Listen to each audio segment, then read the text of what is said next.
Hello guys, Karina for theScore eSports here, and we're at Atlantic Showdown with one of the casters, Deman. Well, Overwatch is such new hype thing. How did you get to it? Obviously, it's when the game came out. Originally, I played it single player, and I was like, not really liking this. Then you play it with a couple of friends, and suddenly you're like, this is awesome. This is the team game that I've been after for a long time. It's almost a mix of Counter-Strike and League of Legends put to one, so kind of perfect for me. Well, and here in Cologne at the Gamescom, how do you feel like the reception? It's first the big offline tour, tournament, and people actually seem to be very involved, right? Yeah, so we weren't sure exactly how the crowd would be, but I mean, it was full before game one. So obviously the crowd are obviously hyped about it. Let's face it, the game sold brilliantly. I think it's the best-selling game Blizzard have ever had. They said something like that, which in itself is pretty crazy when you think of World of Warcraft, StarCraft, extra Warcraft out there. So many games that they've released. So for this to be that big, I'm really intrigued to see where it's going to go. You are one of those old wolves of the scene. You have casted a lot of... old guy, okay. I know what you're trying to say. I've been around a while, all right.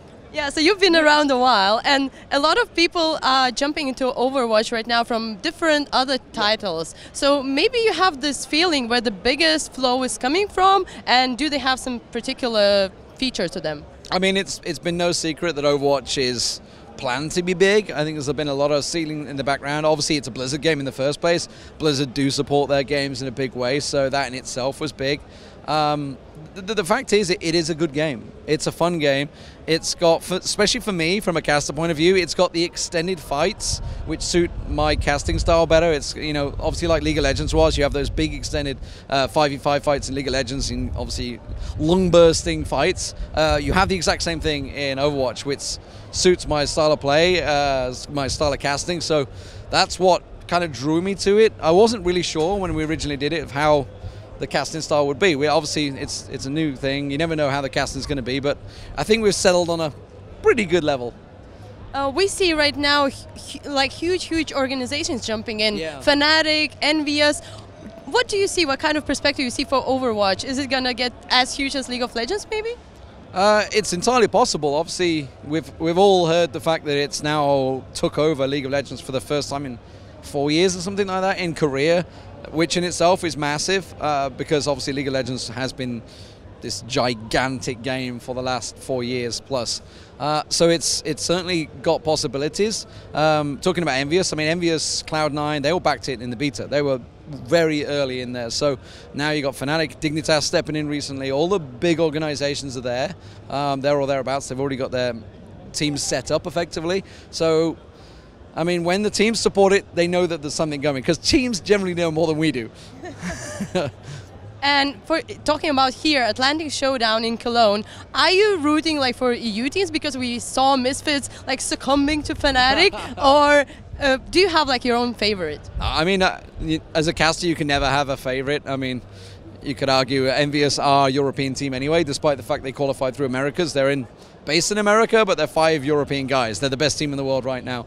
I mean, the meta changes, a patch will come out, somebody else will be the best team in the world. So I never really have a favorite. I just like seeing the aggressive play styles. I know Anox, who didn't qualify, crazy aggression, and it's actually fun to cast because you're just like, oh, they're going to sit back, they're going to be defensive, they're going to go from side to side. But instead, they're just boom, straight in. Sometimes it works, sometimes it doesn't. It didn't work out for them, but it's fun to watch. So 2 questions. Who is your main, and which hero you love to cast to see playing? So I used to main Soldier 76 because obviously everyone that's come over from FPS knows exactly what you're doing with Soldier 76. You say new, but I get gold and everything every time I play. I've had to switch to McCree a little bit later. Actually, I'm playing D.Va quite a lot. D.Va's really strong right now, so I'm excited to see her starting to come into the meta more and more. Obviously with the 3-second self-destruct, etc. changes. What do I prefer to cast? It's always good to watch, obviously, your McCrees, the left clicks, the perfect shots. Some of them you just see when they get literally left click, and you hear that headshot. You're just like, Jesus, these guys are good. Yeah, these guys are good. Yeah, so you can't not appreciate watching that. Well, thank you very much for your time. You have, I know, busy days before you. Thanks a lot. we'll be watching and listening to you. Thank you guys for watching. Check out more interviews on the theScore eSports website and download our mobile app.